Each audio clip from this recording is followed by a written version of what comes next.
I mean, I've always been interested in nature. Kind of Mother Nature's perfect animal, you know? Seeing Nile crocodiles and being kind of terrified.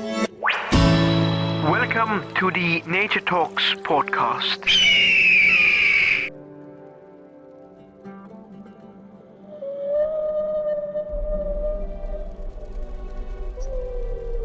Welcome back to Nature Talks podcast, the podcast where we explore the incredible stories of individuals who are dedicated their lives to biodiversity, conservation, and environmental stewardship.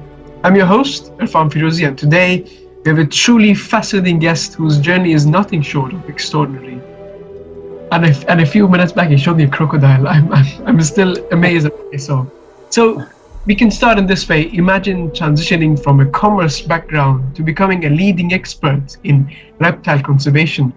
Our guest today, Dhruv, have done just that, and he has spent years studying snake behavior, mastering venom extraction, and designing cutting-edge reptile enclosures. Having worked, of course, alongside legends like the Romulus, Whitaker, and Gerry Martin, Dhruv is now a zookeeper manager at Serpetenium at Sardar Patel Zoological Park, mentoring future zoologists and helping shape the next generation of conservationists. We'll be diving into his unique career path, the incredible work of snakes, and his work in wildlife filmmaking, reptiles, and education. So, how are you doing today, Dhruv? I hope you're doing well. First of all, thank you so much for this wonderful introduction, Irfan.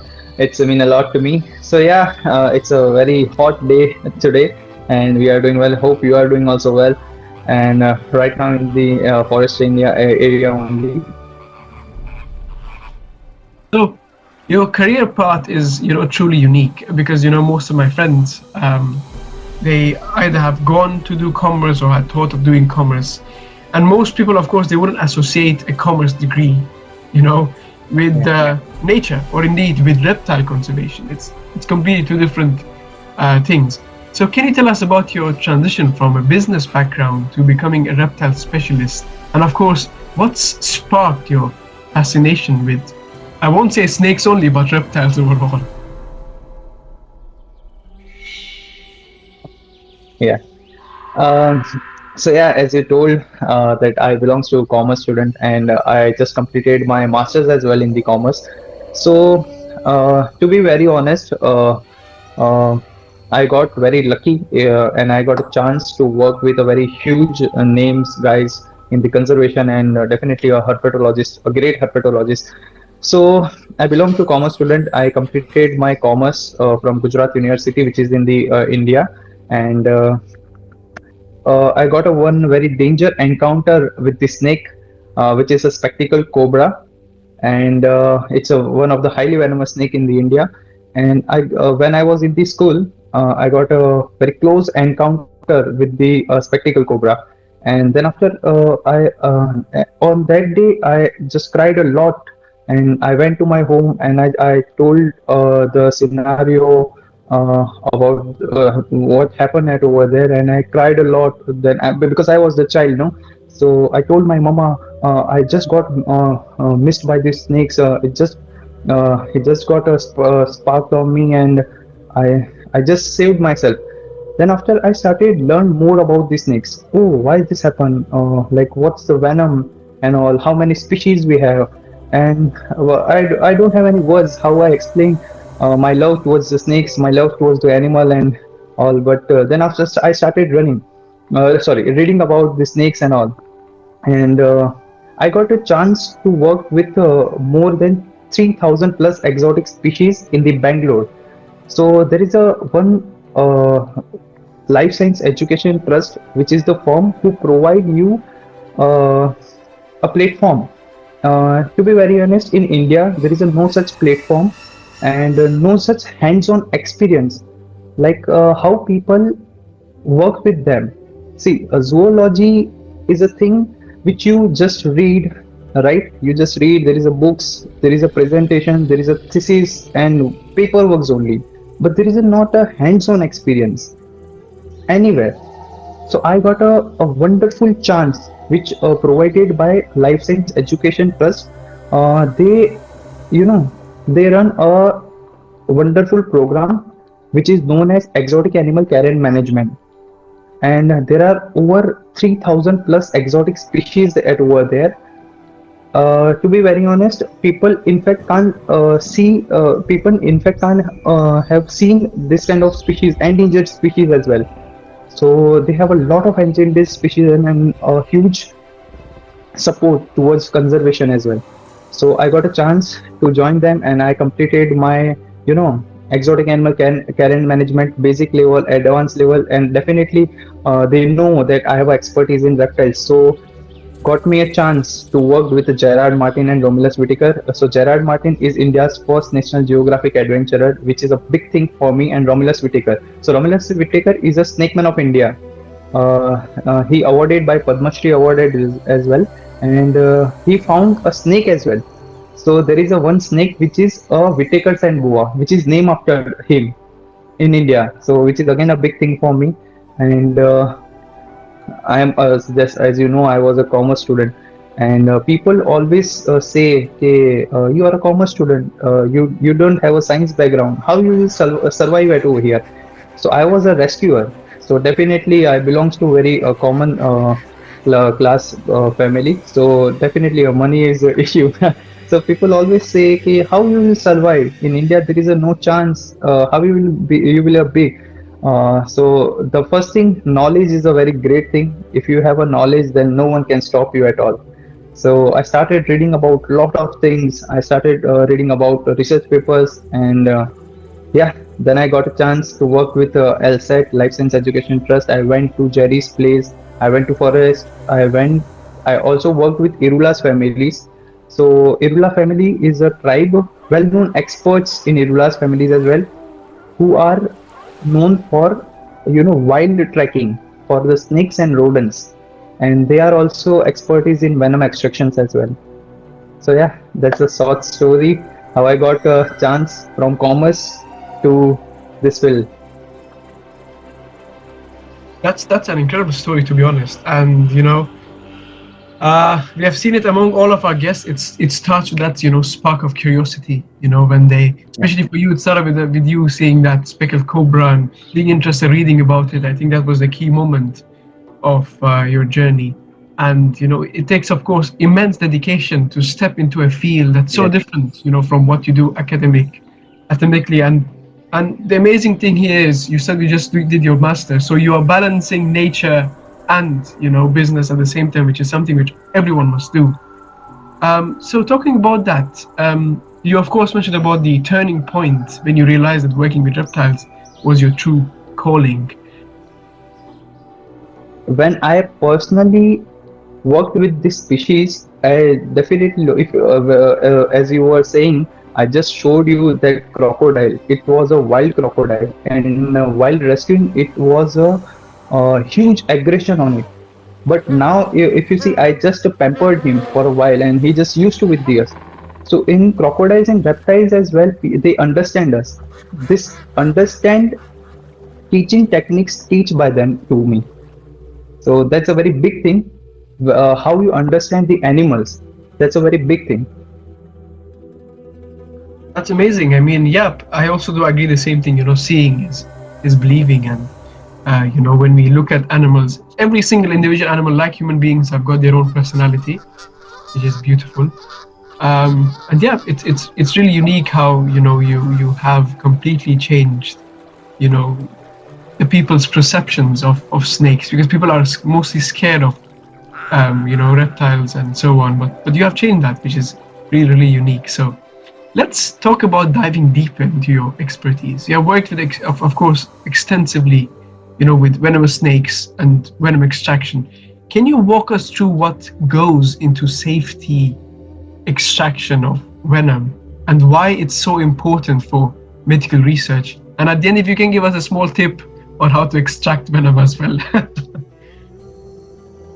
So in India, there is we have to take one license for forest department as well, and I want to share you one thing that it's a very proud moment for us. As per WHO, means World Health Organization, there is some guideline as so in India, Gujarat, we have one place which is called Anand. So there is a one doctor, which is Dr. Dhruv Patel. As he is the one of the person who started a venom extraction as per WHO guideline. So in India, there is no one before started like that. So he got a permission to keep 3,000 plus venomous snakes, which is a very huge amount of snake. So first of all, we have to take a permission from Chief Wildlife Warden and from Forest Department, and there is some rules as well. We can't run this venom extraction in not in urban area, not in rural area as well, because we are keeping more than thousands of species, venomous species. So sometimes I don't know what mistake by humans as well happen. So we have to go like very far from urban and rural area west. So we have to keep a place which can't, like before 1940s we don't have any technical things to treat for snake bite things, right? So before we have only one anti-snake venom, which is for a crate and cobra, and then after snake bite conflicts, snake bite problems were increasing. So nowadays there are around 58,000 people die during a year because of snake bite, which is a huge amount in all over world as well. So now what we have established is a polyvalent venom, which is made of 4 venomous snakes. So in India there are 300 plus snakes we have here, and there are a big 4 snakes. We call them big 4 venomous snakes, which is a huge responsible species for human deaths in India. So one is the Russell's viper, one is saw-scaled viper, one is spectacled cobra, and one is common crate. So these 4 species are big 4 responsible for the human deaths. So what we had done is we made this 4 venom mixture, and we made a polyvalent venom, which is called a polyvalent venom. And we do the venom extraction of these big 4 venomous snakes, and definitely we have to keep in minus 17 degrees, because again if we keep as a this is very difficult to keep it in the liquid form. So we always have to freeze it, and we have to make it in the powder form. So it will be easily available in any pharmacies as well in the India. And so yeah, then after they went for the laboratories, we inject them in the horses, because the horse are adaptable to their body and their blood are easily adaptable for the snake venoms. So we take out their bloods, and we keep the serum. So we inject the venom inside their bloods, and the serum which is known as a anti-snake venom. So yeah, this is the very short process. And in India there is some research also going on on the venoms, like it's not a proven right now, but yes, it's under the study. And they are also studying about like this venom also help to relieve for cancer patients as well. It's not proven right now, but it's under the part of it. And there is a very difference in the venom as well. Like for example, I'm in the one state and I will go to another state, the venom of the snake also differs. This is also under the part of the studies, because venom, what is the venom? Venom is made after what's the feed intake of the their prey and all. So we did a study as well. For example, we had taken one saw-scaled viper, which is a highly venomous snake in the world as well. And for their feeding, first we offered a scorpions. Means first for one saw-scaled viper, we just offered a venomous prey. Means we offered them venomous feed. For example, spiders, scorpions, which is venomous prey for them. And for one species, we just offered a mice, rodents only, which is non-venomous. So what we found, we found different toxins in their venom as well. So that's a very creative things which we had done before, and which affect to make a anti-snake venom as well. That's amazing, because it's a very basic thing, like how to extract the venom. Yeah, and it sounds like an intense and highly skilled process, and it's really nerve-wracking to say the least. Based on what I've not seen much venomous snakes, unluckily. I always love to see one, but like I know it is a complex, biological cocktail, and it's designed to immobilize prey and assist in digestion, and it contains, a whole array of enzymes, proteins, and other components. And that's why I believe why the populations, can have a varying effect. And the key issue is, because we are pushing wildlife populations to the corners, they will at the end again, come in contact with us humans because of again us pushing them away, and that's why they'll have a lot of nature, wildlife, and human conflict happening. So talking about that, have you yourself ever had a particular challenging or nerve-wracking experience while working with venomous species? Whoa, so that's an interesting question. Actually, whole day is risk. There is a whole day where I am getting a very risk factors. So before I was in the forest, so we had one of King Cobra. So King Cobra is a world's longest venomous snake, and definitely, I personally believe he has his own mind. Why he is king of the snakes? So King Cobra is a snake eater snake, and he is really king. So I personally believe snakes have a mind. They are not, limited towards his prey, attacking, basking, and just resting. King has his own personality. So I had one incident with King Cobra only. So when I was in the forest, so we had one King Cobra, which is a 14 feet, a huge male, and his name was Aragon, and that was my learning period. And definitely working with the king is a very big thing, because we are so my height is 6 feet and he was a 14 feet, so they are very easy capable to just make their hood, and they can easily lift their body up to 6 feet, and they can easily look into 6 feet eyes as well. So they have their own characteristics. So we were the two rescuers which are used to with the handling of the venomous snakes.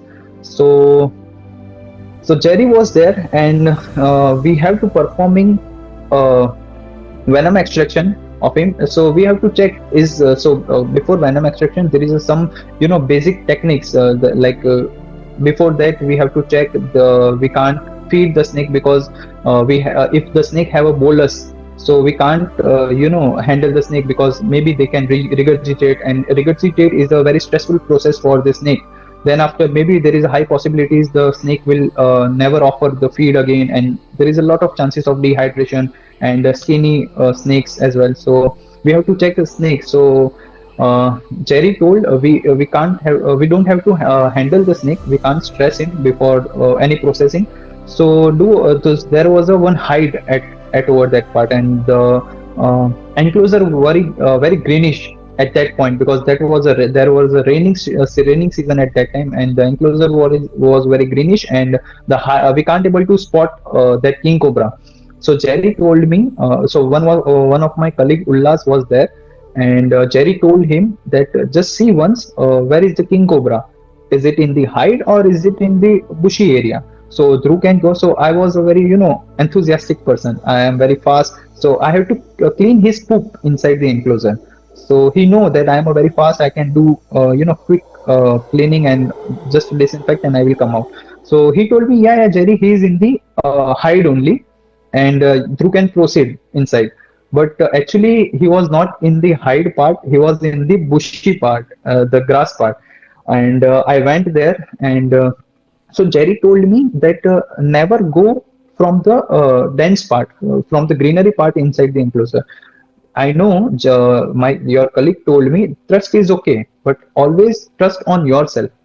So always go above from the height part. So snake can't strike from the height part. So that was the same day. That was the point where I just lucky. I was very lucky. Either I was just bitten by this and bitten by that snake, and unfortunately that time we don't was an anti-snake venom, and we were in the very dense forest. So if I had to take anti-snake venom, we had to go 2 hours away. So definitely, if we because again, a king cobra have a very huge venom glands. If so, in cobras they have post-cyclic neurotoxin venom, right? Same venom in the king cobra, but king cobra have a very huge venom glands. So they are a species. If they bite, they inject a lot of venom. So they can easily adaptable and they can capable to easily kill an elephant in 2 hours. So we are the very little fellow. So yeah, that was a very situation. And then after I went above from the height, I was just cleaning the poop, and Gerry told me, Dhruv, stop. And I got I in my mind I remembered my mom, everything. He told me the king cobra is just behind you, and he was just this much close to me. I think hardly some inches, hardly some centimeters. And he told me this is the not situation where I can told you how to survive. Right? This is the if what he told me, I am in the already I'm in my tension, I am already some going in my mind. So that's not a situation how he teach me and what I will follow. So our mind are not used to with this things, no. So I just get down, I rolled myself, and I just went away from the enclosure. So that was a very close encounter with the king cobra. So yeah, that was a very lucky point. Yeah, true, true. It's a very unique experience, and I can tell it's a very tense experience. But I know it was regarding the species getting agitated and getting disturbed and scared. And I was actually recently watching a video on social media where the snake King Cobra again had eaten around 3 to 4, 5 snakes, and because of stress, it regurgitated all those snakes, which was really sad to see. And again, what I've seen also in King Cobras, a research was done where they strike even if they want to strike, they strike with a closed mouth so they won't hurt, because of course Yes. venom needs so Yeah. a very valuable source. So yeah, snakes are understanding, they won't bite you until they must. So that doesn't mean you'll go and catch them or touch them, but again, something which I've been seeing many years is, of course, people not knowing how to keep a species, later releasing it to become invasive. And I know that you have you have overseen not just the care of reptiles but also the design of their habitats. So let's say if I am licensed and I want to keep a snake. So how do you think I can create enclosure that mimic the natural environment of the snake while ensuring that the animal is, of course, well and happy? Yeah. So for that, I want to add one thing. So very proudly saying, I am handling one of the India's best serpentarium, and definitely it's one of the Europeans, one of the best serpentarium. So I am connected with one world best zoo designer expert. His name is Ian Valentine. He's a world best zoo expert, and he commented on me that this is the best serpentarium ever I have seen in all over the European countries. So I'm sorry I'm saying this, but very proudly I'm sharing with you. So yeah, keeping a snake, keeping a reptile is again in India. Definitely now it's very used to with the normal peoples as well. People are generally keeping corn snakes, green iguanas, because these are the very common and common species which you can easily get it by any of the shop and all. But yes, you have to get permission. So here we have a parivahan. There is one website, you have to apply for that, and chief wildlife warden can come and he can just cross check the things, and your enclosure should be a good for snake, then they will allow you to keep the snake. You have to keep in your mind what species belongs to, what their habitat naturally they belongs to. Then after you can proceed for the enclosure setups. Let's take an example of the eastern corn snakes. So eastern corn snakes belongs to an area where you can give them bushy areas, high humidity, between 40 to 60 humidity should to be there. You have to check before setup that is your enclosure suitable to keep that much temperature, that helps to your snake bask as well. So yes, if you are for let's take an example of the anaconda. So definitely anaconda belongs to water body. So we have to give him proper size of water body which he can swim, and yes, natural bark. So what personally I believe is always add a logs, or for example driftwoods. That would be a great idea, which give you a very natural look as well, and which balance their natural habitat as well. In India, personally, we have a high temperature. It will go around 45 as well. 45 degrees Celsius is very high temperature for snakes if they have to bask for a longer period. So what? So in my serpentarium, I had given a very beautiful pond to them, which is around of 6 feet length to 3 feet width, and we had given UV bulbs as well here, because UV is UVA, UVB, UVC is very important for the reptiles. UVA can improve their routine practices, their digestion systems. UVB can help in uh, synthesize their vitamins. UVC is not important in the reptiles, but it can kill some type of bacteria. So we have provided very expensive amount of UV bulbs to them. We had provided misters in different species which need it. For example, we have red tail boa, which again belongs to rainforest. So we had given a very dense vegetation to them, and they are again arboreal species. So we have to set according to towards them as well. For example, we have to give a platform, because I am working in the zoo. So I have to keep it in my mind that I have to see a perspective which helpful for visitors as well, and which helpful to animals as well, which is again a big task for me. There is a definitely pros and cons as well. If we are giving a natural habitat inside the captivity, and if we are giving a huge enclosure, definitely we had there are many disadvantages. We got ants infestation as well. We had what we call, we have a junk inside the farrow works as well. So what I used to do is I made a mixture which is known as farrow work. Have you heard about it? Have you heard some farrow work, which is a mixture farrow work? No, So I'm not. it's a mixture of sand. It's a mixture of sand. It's a mixture of cement and all natural sand soils as well.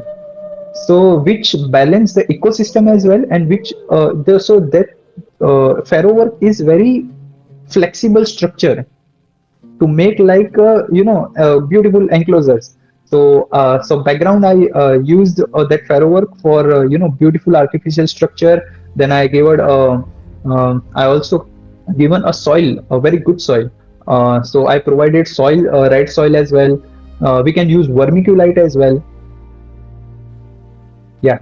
That's amazing. That's So amazing. that's, And it's absolutely right what you were saying, because people, they just, let's say, buy snakes, don't know anything about it, then they don't even know where they live, and they release in the wild, and they become into huge issues such as the pythons and yes. and yeah, I think the biggest issue for the environment that can go to be very huge and very quick is invasive species.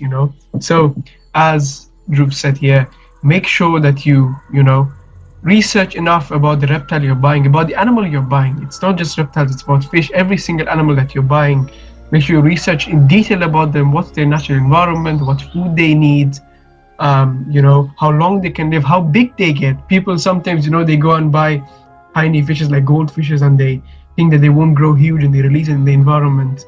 Make sure that where are they native at. If they're not native to your place, don't release them there.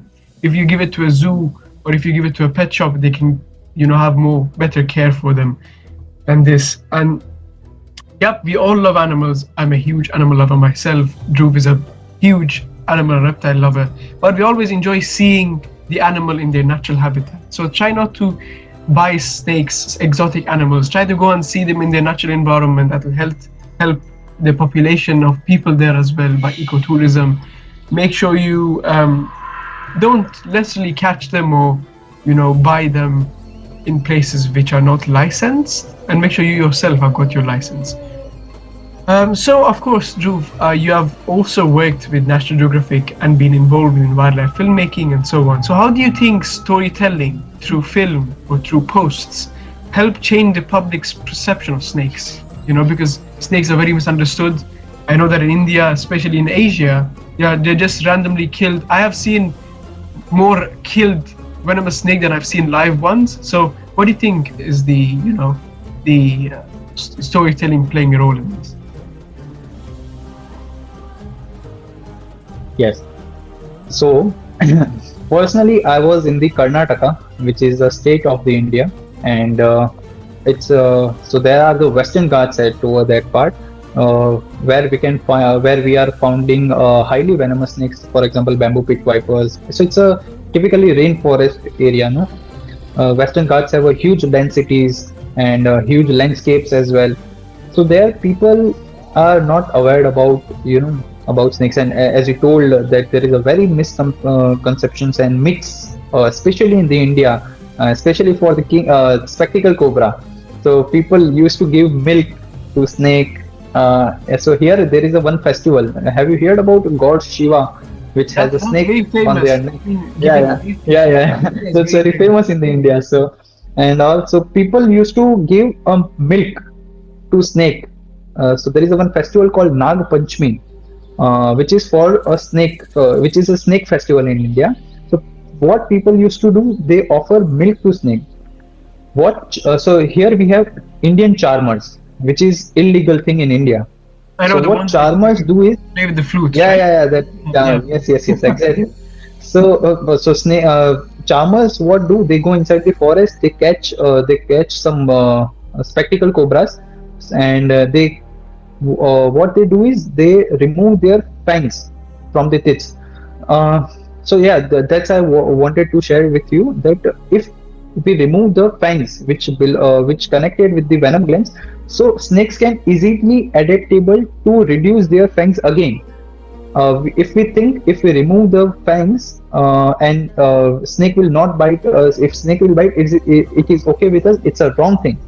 Snake have spare 6 fangs on their backside as well. So if we remove one fang, there is a totally wrong thing that they can't bite us.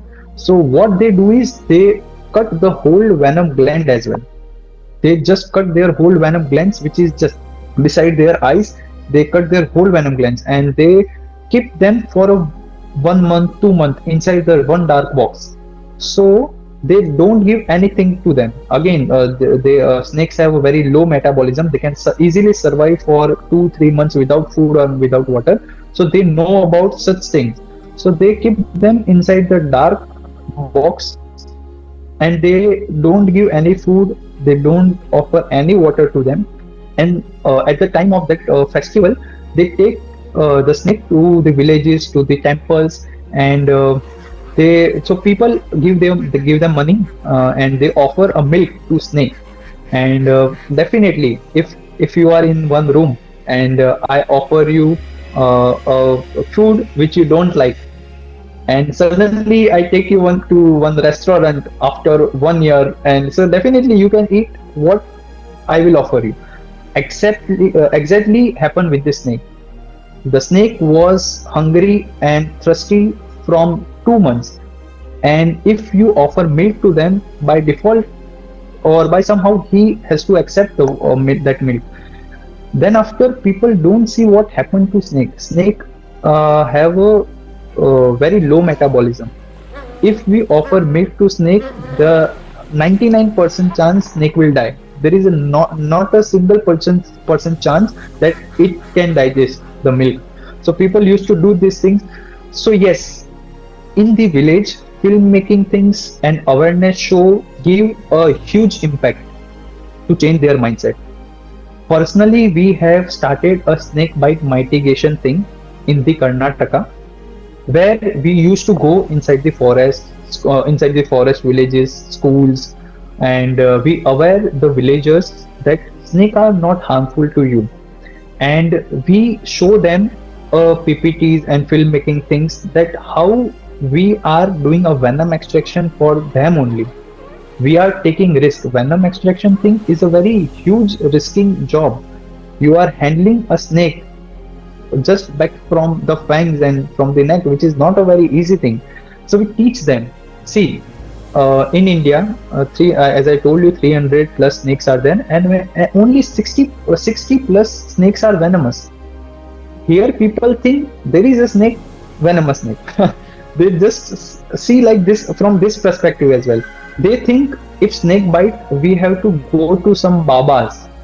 Baba in the sense some religious way to take venom out. So what religious people do, they keep the flute playing. So we teach them that snake don't have external ears. They can't hear you. They don't have external ears. So they just following your flute. So we teach them some basic techniques. We teach them some basic taxonomy about snakes. We teach them some basic character morphology about snakes. So we tried a lot to teach them, and yes, we got some positive response and definitely some negative response as well, because we are the human beings. Got some more negative response that no, you are catching our snakes. So sometimes when I go for rescue, people say no, they are our ancient people which came to us and they are staying here. Sometimes people say like this only, that they are our ancient people which came to us now in a form of snake and they are staying here. Some people can kill snake. And yes, in positive response, what we got is, so we have wheat in Karnataka and we have wheat farm fields. So if you have a wheat farm field, there is a highly infestation of rodents, which is a very huge complaint of the farmers. So what we have created is, we teach them so well. We teach them so well that snakes are your friends.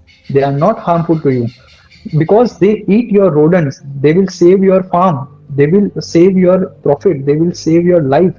So farmers what told? If you got any non-venomous snake, you can release in our farm. So we change their mind.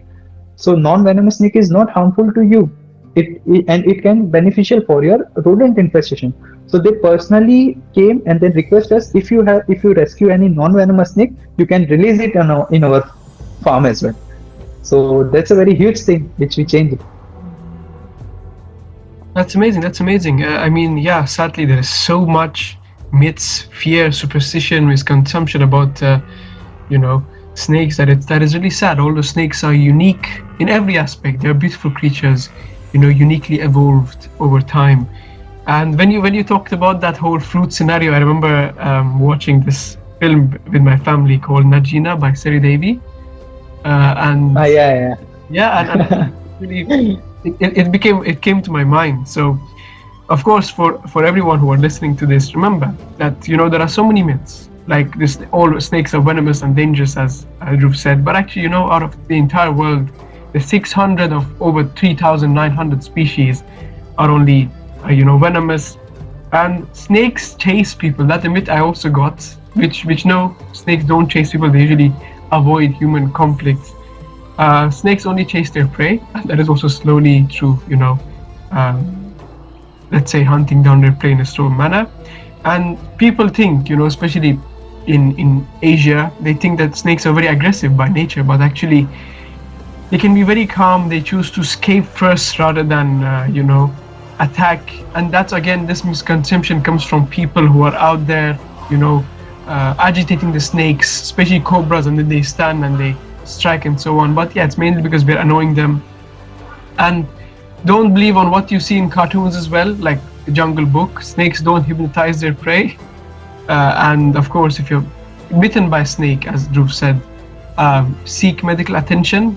Don't go and do some thing like people usually do. They think, okay, we should suck out the venom, but no, that really doesn't do anything to it. Make sure you stay calm, keep your affected limb below your heart level, and of course seek medical attention immediately.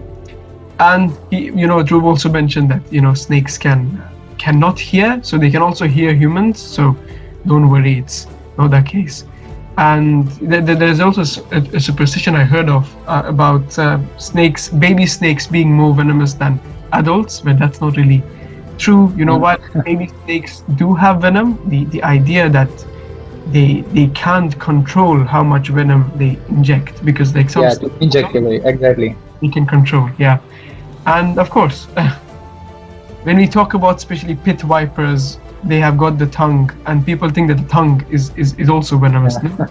The tongue is used to flicker off pheromones and different chemical signals for their prey. Yeah. And lastly, cutting a snake's head is the best way to kill it. Why should you kill an animal? Don't go killing snakes. They are really, really helpful, as Dhruv mentioned. They also capture rodents, which of course can transfer disease to humans. So they're just all helping us.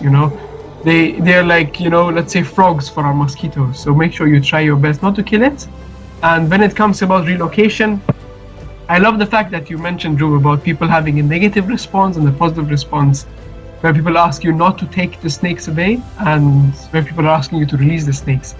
I mean, if you all do have a snake in your area and you're taking care of it, as in not annoying it, not doing anything, that's the best way, because one small research was done recently where it was proven that when you catch and relocate a snake, I think that research was done in Australia, when you relocate the snake might migrate and come back to the same location, which causes it to dehydrate, lose weight, and so on. So we're not really having an issue with the snake, and it's not really in conflict with you or others.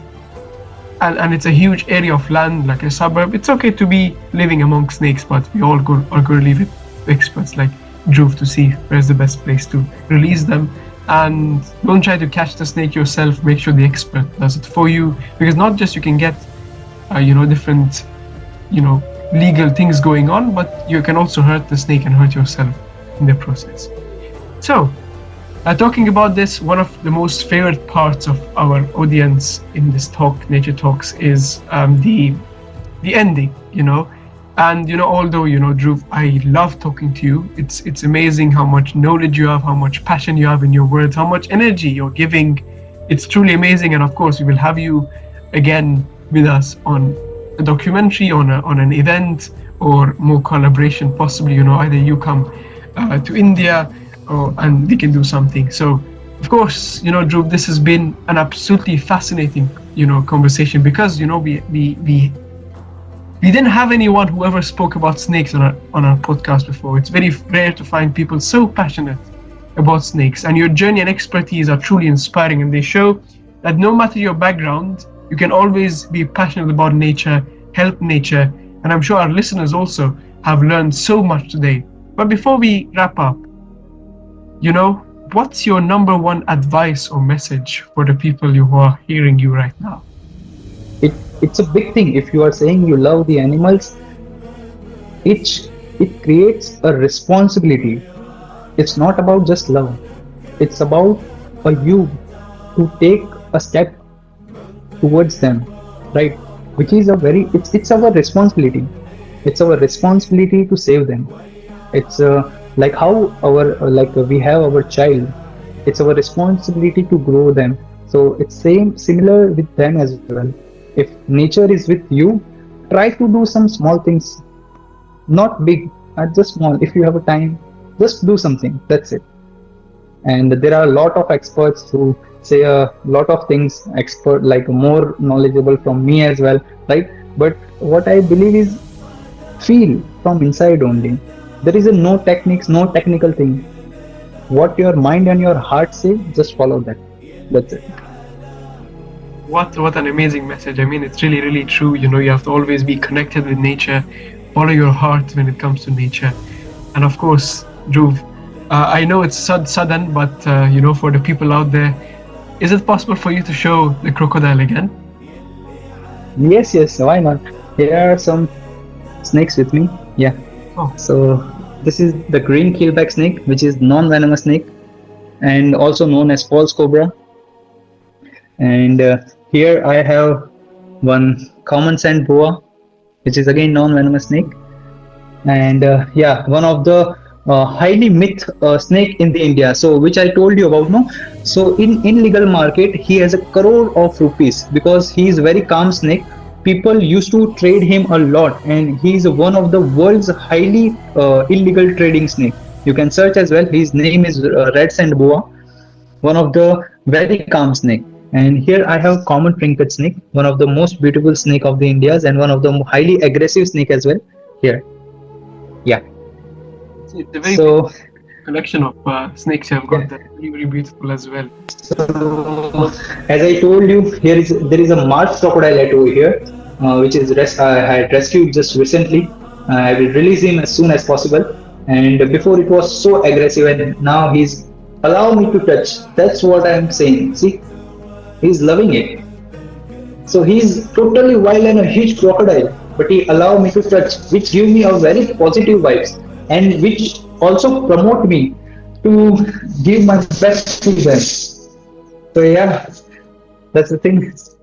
That's amazing. That's amazing. A few days back, I was talking to a person named Sunny, and he is also located in India. He does work on, lions and big cats and tigers. He said the same thing. He said it's all about providing wildlife opportunity. So yeah. Okay, is you talking about Sunny Shah? Yeah. He's one of my colleagues as well. He's also working with me in Gir. He's working on Asiatic lions and big cats. Yes. I was just talking to him a few days back. He was working on lions and tigers in Gir National Park. Yeah. Before he was with me only. He was the education officer at over here. I like, See, the world is a very small place. World is very small. Yes, you see how it's connecting us. Yeah, how beautiful. Yeah, perfect. So that's what it's amazing how easily we can, connect. And of course, once again, thank you so much, Dhruv, for your joining us on Nature Talks. Thank you. Same here. It's mean a lot to me, seriously, because I am not a person who is connected with the human beings. I am very far away from that. And with talking with you, Irfan, to be very honest, generally I don't talk like this. I am very frank with you just because we are talking about the nature and wildlife. Thank you so much. It's mean a lot to me. I can tell, of course. We are always so passionate about the work we do, especially your work is just amazing. That the same way that you are giving back to nature, and the same way, what you are doing, people can always learn from you and follow you and your work. And talking about that, of course, in the description of this podcast, you all can see Dhruv's work, social media, and of course, catch up with him. He's a very friendly person, amazing person to talk to. Hop on a call with him, see how you can join him. And of course, to all our listeners based in India, see how you all can be inspired, because I know he does a bit of young zoologist training, so you can also join him in that. And of course, to all our listeners, if you did enjoy this episode, I did a lot. Don't forget to subscribe, share, and leave us a review. Follow Nature Talks for more incredible stories for the world of conservation. And until next time, stay curious and stay connected with nature. I mean, I've always been interested in nature. Kind of Mother Nature's perfect animal, Seeing Nile crocodiles and being kind of terrified. Welcome to the Nature Talks podcast.